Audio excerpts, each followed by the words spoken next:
One of the things WorldWide gives us is direct access to warehouses. So their warehouses as well as ours as well. So we can see immediately while we have a customer on the line where that motor is, if we've got it in our inventory or if they've got it in theirs, and which warehouse. That becomes very, very important for delivery.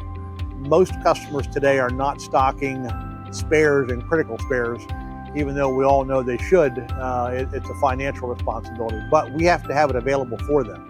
Our customers have been trained throughout the years that we can be a solutions provider and be a fast provider. It's one of the things that we see in WorldWide. They've got it on the shelf if we don't have it on the shelf.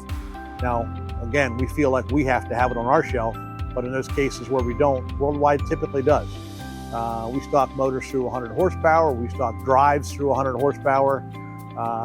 When an HVAC system goes down in the middle of summer, no one wants to be in that super hot office.